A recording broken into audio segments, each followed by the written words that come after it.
नमस्कार। उत्तर प्रदेश की खबरों में आपका स्वागत है। मैं हूं मनोज मानस। खबरों का रुख करेंगे उससे पहले देख लेते हैं इस वक्त की अहम सुर्खियां। योगी कैबिनेट की बैठक आज है। 1 दर्जन से अधिक प्रस्तावों को रखे जाने की उम्मीद।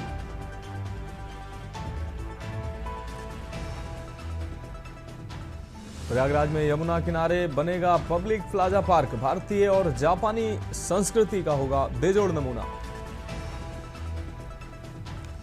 यूपी के 5 जिलों के वीएसए बदले गए। बेसिक शिक्षा विभाग ने 9 प्रोन्नति अधिकारियों का किया तबादला।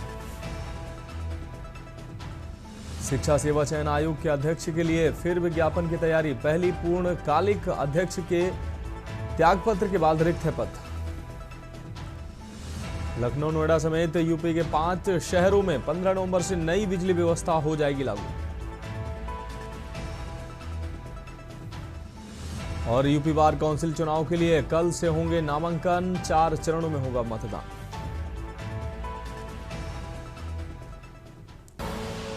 आप देख रहे हैं के न्यूज, खबरों का सारथी। और अब खबरें विस्तार से। अहम खबर से बुलेटिन की शुरुआत करते हैं। इस वक्त की बड़ी खबर सामने आ रही है। इस वक्त की बड़ी खबर से अपने दर्शकों को रूबरू करा रहा है। आज बिहार की 243 सीटों पर नतीजे आएंगे। सुबह 8 बजे से वोटों की गिनती शुरू होगी। पहले पोस्टल बैलेट पेपर की गिनती होगी। तेजस्वी समेत कई दिग्गजों के भाग्य का फैसला होना है। मतगणना के लिए सुरक्षा के पुख्ता इंतजाम किए गए हैं। तेजस्वी यादव, सम्राट चौधरी, उप मुख्यमंत्री विजय के भाग्य का आज फैसला होगा। लखीसराय में डिप्टी सीएम विजय सिन्हा ने पूजा की है। जंगलराज के युवराज को आज जवाब मिलेगा। उन्होंने ये बात भी कही, इनका कैरियर खत्म हो जाएगा। तो विजय सिन्हा ने मुखरता से बात कही। आज बिहार की 243 सीटों पर चुनाव होना है। सुबह 8 बजे से वोटों की गिनती शुरू हो जाएगी। पहले पोस्टर बैलेट पेपर की होगी गिनती। तेजस्वी समेत कई दिग्गजों के भाग्य का फैसला होगा। मतगणना के लिए सुरक्षा के पुख्ता इंतजाम किए गए हैं। लखीसराय में डिप्टी सीएम विजय सिन्हा ने पूजा पाठ किया है। इस दौरान उन्होंने कहा कि जंगलराज के युवराज को आज जनता जवाब देगी। इनका कैरियर खत्म होने जा रहा है। विजय सिन्हा ने बात कही। डिप्टी सीएम बिहार सरकार में विजय सिन्हा, उन्होंने पूजा पाठ के बाद प्रतिक्रिया दी है। चुनाव गिनती से पहले विजय सिन्हा ने प्रतिक्रिया दी। उन्होंने कहा कि जंगलराज के युवराज को आज जनता जवाब देगी। इस दौरान 8 बजे से गिनती शुरू होगी। पहले पोस्टल बैलेट की गिनती होगी, उसके बाद ईवीएम की। तेजस्वी समेत कई दिग्गजों के भाग्य का फैसला होगा। मतगणना के लिए सुरक्षा के पुख्ता इंतजाम किए गए हैं। सभी तैयारियां पूरी कर ली गई हैं। लखीसराय में डिप्टी सीएम विजय सिन्हा ने प्रतिक्रिया दी है। पूजा पाठ के बाद उन्होंने प्रतिक्रिया दी। उन्होंने कहा जंगलराज की युवराज को आज जनता जवाब देगी। इनका पॉलिटिकल कैरियर खत्म हो जाएगा।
और अब उत्तर प्रदेश की खबरों का रुख कर लेते हैं। उत्तर प्रदेश के कृषि मंत्री सूर्य प्रताप शाही ने कृषि भवन सभागार में लखनऊ में आयोजित एक प्रेस वार्ता में मुख्यमंत्री के विकसित उत्तर प्रदेश 2047 संकल्प के तहत कृषि क्षेत्र के लिए महत्वाकांक्षी रोड मैप और लक्ष्य प्रस्तुत किए हैं। सरकार ने कृषि से वर्ष 2047 तक $1 ट्रिलियन अमेरिकी डॉलर का योगदान सुनिश्चित करने का लक्ष्य रखा है, जिसके लिए प्रौद्योगिकी, कृषि, भूमि सुधार और उत्पादकता वृद्धि पर विशेष ध्यान दिया जाएगा। कृषि मंत्री ने बताया कि प्रदेश की फसल सघनता को वर्तमान 182% से बढ़ाकर 250% तक करने का लक्ष्य रखा गया है।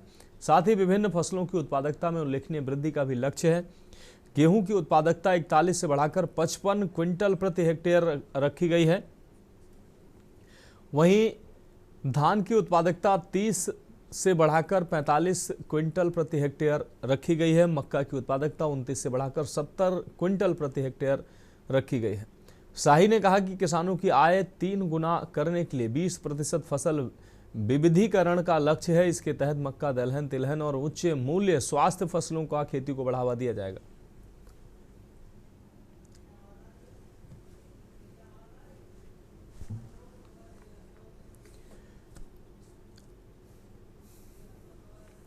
और इस बीच उत्तर प्रदेश की राजधानी लखनऊ से अहम खबर सामने आ रही है। लखनऊ से एक खबर आपको दिखा रहे हैं। यूपी में 22 पीसीएस अधिकारियों का प्रमोशन हुआ है। लखनऊ से इस वक्त की बड़ी और अहम खबर, 22 पीसीएस अधिकारियों का प्रमोशन हुआ है। बढ़े ग्रेड पे का नियुक्त विभाग ने जारी किया है निर्देश। यूपी में 22 पीसीएस अधिकारियों को प्रमोशन मिला है। बढ़े ग्रेड पे का नियुक्ति विभाग ने जारी किया आदेश। तो लखनऊ से अहम खबर, यूपी में 22 पीसीएस अधिकारियों का प्रमोशन। बढ़े ग्रेड पे का नियुक्ति विभाग ने जारी किया आदेश। यूपी में 22 पीसीएस अधिकारियों का प्रमोशन हुआ है। बढ़े ग्रेड पे का नियुक्ति विभाग ने जारी किया आदेश।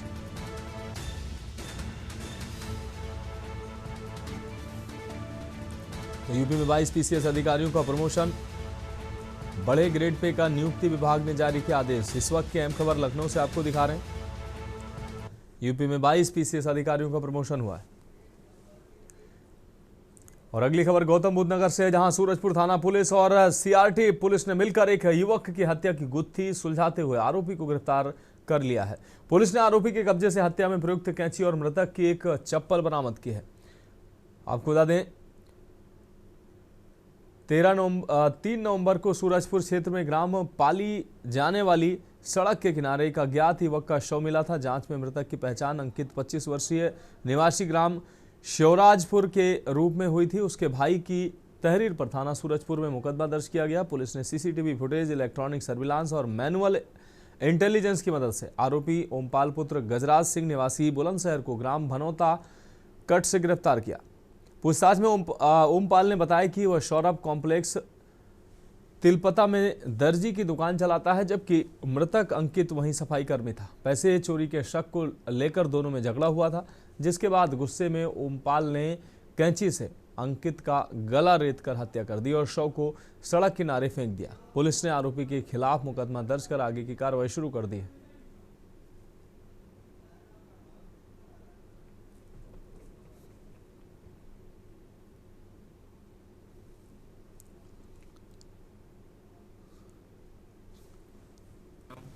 ओमपाल है, उसकी गिरफ्तारी सुनिश्चित की गई है।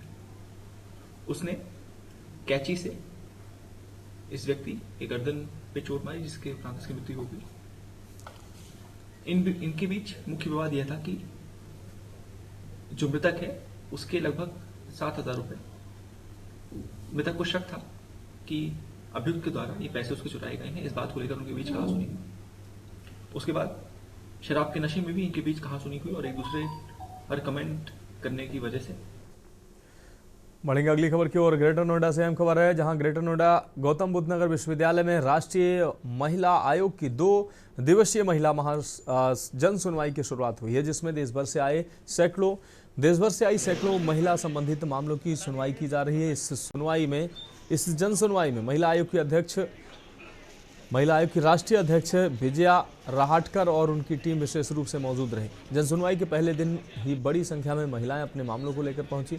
आयोग की अध्यक्ष ने बताया कि 2 दिनों में सैकड़ों मामलों की सुनवाई की जाएगी, जिनमें से लगभग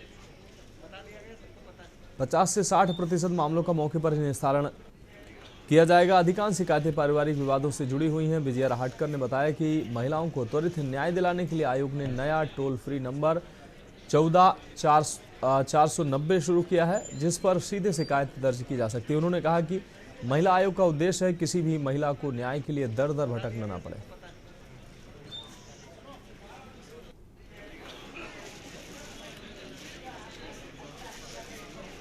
आज राष्ट्रीय महिला आयोग का यहाँ पर आना हुआ है और महाजन सुनवाई आयोग की तरफ से यहाँ पर हो रही है। राष्ट्रीय महिला आयोग की तरफ देश भर की महिलाओं की अनेक कंप्लेंट्स आती रहती है। कितनी बार प्रत्यक्ष रूप से वो महिलाएं हमारे तक फिजिकली नहीं पहुंचती है, तो इसीलिए हमने सोचा कि हम ही उनके पास जाएंगे ताकि उनको त्वरित न्याय मिल सके। और अगर न्याय देने में भी देरी होती है तो कितनी बार ये भी लगता है कि बहुत देरी है तो वो अन्याय की जैसी ही है। अब बढ़ेंगे अगली खबर की ओर। मेरठ रेंज के उप महानिरीक्षक कलानिधि नैथानी ने बुलंदशहर में थाना नगर कोतवाली का औचक निरीक्षण किया। इस दौरान उन्होंने पुलिस स्टेशन की विभिन्न शाखाओं का गहनता से जायजा लिया और पुलिस व्यवस्थाओं को अधिक चुस्त दुरुस्त बनाने के लिए आवश्यक दिशा निर्देश दिए। डीआईजी नैथानी ने निरीक्षण के दौरान पुलिसकर्मियों की तैयारियों और रिकॉर्ड्स की शुद्धता को परखा। उन्होंने थाने में रखे असलहों को स्वयं चेक किया। इसके अलावा उन्होंने पुराने दस्तावेजों की भी गहन छानबीन की ताकि रिकॉर्ड्स को सुव्यवस्थित किया जा सके। पुलिसिंग को और बेहतर बनाने के लिए जोर देते हुए डीआईजी ने विशेष रूप से पुराने और लंबित मुकदमों पर ध्यान केंद्रित किया। उन्होंने संबंधित अधिकारियों को पुराने मुकदमों से संबंधित विवेचनाओं पर जल्द से जल्द निस्तारण के आदेश दिए ताकि न्याय की प्रक्रिया में तेजी लाई जा सके।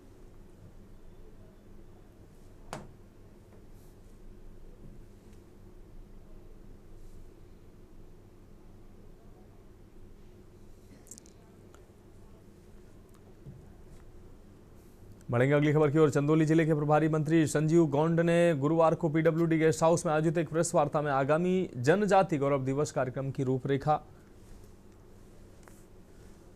प्रस्तुत की। उन्होंने बताया कि इस वर्ष जनजातीय नायक भगवान बिरसा मुंडा की जयंती के उपलक्ष्य में जिले में एक विशेष पदयात्रा का आयोजन किया जाएगा। प्रभारी मंत्री संजीव गौड़ ने जोर देकर कहा कि यह पदयात्रा मात्र एक आयोजन नहीं बल्कि देश की एकता और अखंडता का प्रतीक है। इसका मुख्य लक्ष्य जनजातीय महापुरुषों के अतुलनीय योगदान को समाज के हर वर्ग तक पहुंचाना है।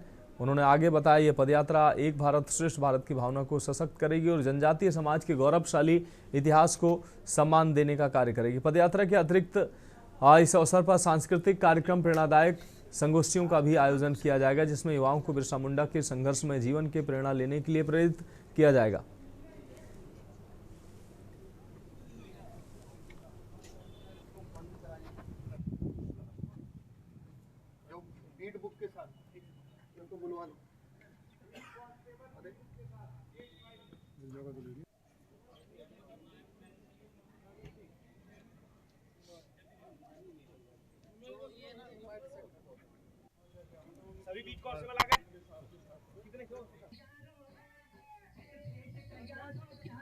वरिष्ठ नेता उपस्थित रहे।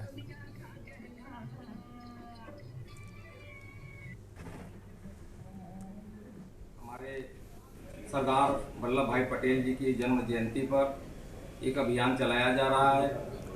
इसी के उपलक्ष्य में आज पदयात्रा का कार्यक्रम है और उसी पदयात्रा के कार्यक्रम में आप सब जानते हैं कि हमारे सरदार वल्लभ भाई पटेल जी जो एकता और अखंडता को लेकर के और इस देश में जितने भी हमारे आज़ादी के बाद जब स्वतंत्र भारत आज़ाद हुआ तो हमारे बहुत से रियासतें जो अलग अलग थी उन्होंने एक करने का काम किया।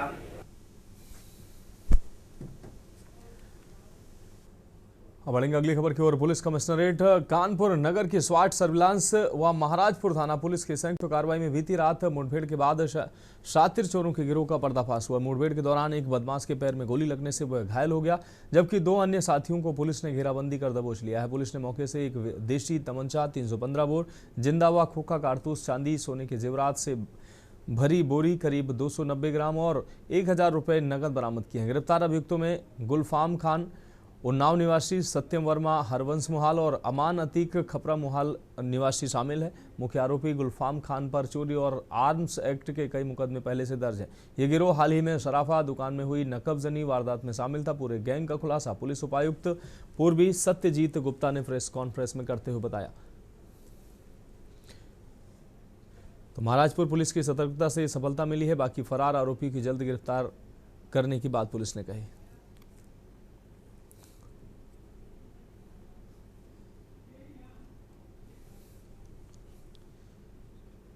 क्षेत्र अंतर्गत एक ओम ज्वेलर्स है कि यहाँ 31 अक्टूबर बटा 1 नवंबर की रात में उनकी जो ज्वेलरी शॉप है वहाँ पे एक चोरी की घटना कारित की गई थी। उसमें कुछ फुटेजेस भी इस समय मिले थे और कुछ हमें मैनुअल भी इसमें इनपुट्स मिले थे। जो हमारे एडीसीपी ईस्ट और जो क्राइम को हेड करते हैं अंजलि, उनके द्वारा क्राइम ब्रांच की हेल्प से इनकी टीम ने इस पूरी घटना को एक एक चीज़ों को स्टडी किया और फाइनली इसको वर्कआउट किया। इसमें जो इनपुट डेवलप हुए थे उसी इनपुट के आधार पर आपको मालूम होगा आज रात्रि में एक अपराधी के साथ मुठभेड़ भी हुई है। उस अपराधी के पैर में इस मुठभेड़ के दौरान गोली भी लगी। वो इस घटना में शामिल था। उसका नाम है गुलफाम खान पुत्र मोहम्मद आरिफ। और जब पुलिस ने उसको फिर पकड़ के उसको हॉस्पिटल ले गई, उसके बाद उनसे पूछताछ भी की तो पूरी घटना और विस्तृत रूप से अनावरण हुआ। इसमें टोटल 3 लोगों ने घटना कारित की, जो कि गुलफाम इसमें जो मास्टरमाइंड था, ये इसके 2 और साथी थे जिन्होंने पूरी घटना चोरी की कारित की।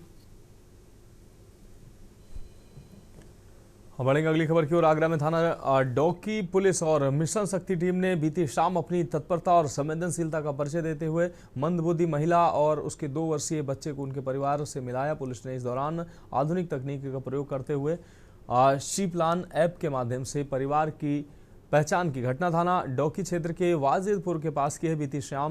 बीती शाम स्थानीय लोगों ने एक मंदबुद्धि महिला को अपने 2 वर्षीय बच्चे के साथ भटकते हुए देखा, जिसकी सूचना तुरंत पुलिस को दी गई। सूचना मिलते ही थाना डोकी पुलिस और मिशन शक्ति टीम तत्काल मौके पर पहुंची और महिला व बच्चे को अपने संरक्षण में लिया। महिला अपना नाम बता पाने में असमर्थ थी और केवल अपने जनपद का ही नाम बता पा रही थी। परिजन की जानकारी जुटाने के लिए पुलिस ने आधुनिक तकनीकी का सहारा लिया और शी प्लान ऐप के माध्यम से आवश्यक डेटा एकत्र किया। इस प्रयास से पुलिस ने जल्द ही महिला के परिजनों से संपर्क स्थापित कर लिया।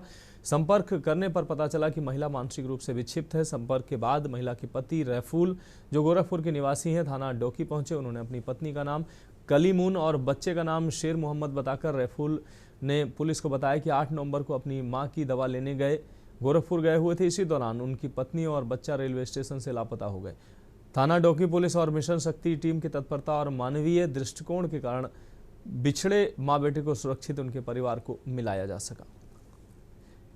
परिजनों ने आगरा पुलिस और थाना डोकी टीम का हार्दिक धन्यवाद व्यक्त किया और पुलिस की प्रशंसा की।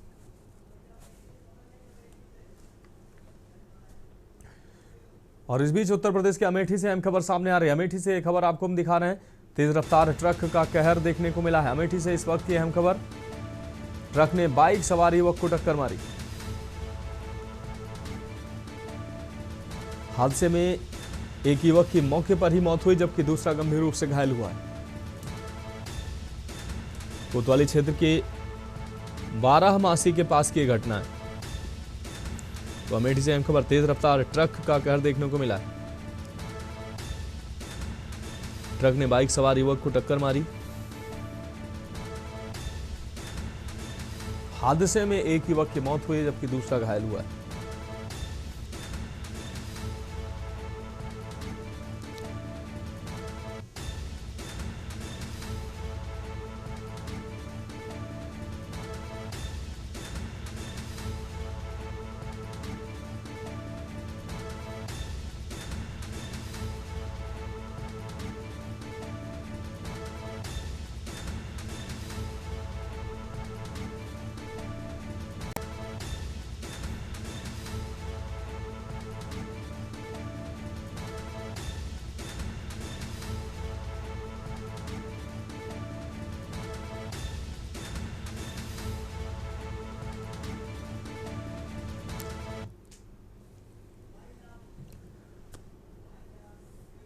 फिलहाल खबरों में अभी के लिए मेरे साथ इतना ही। मुझे दीजिए इजाजत और आप देखते रहिए के न्यूज इंडिया। मसाले लाए हैं फ्रेश लॉक टेक्नोलॉजी, जो रखे मसालों को हर समय फ्रेश। गोल्डी मसाले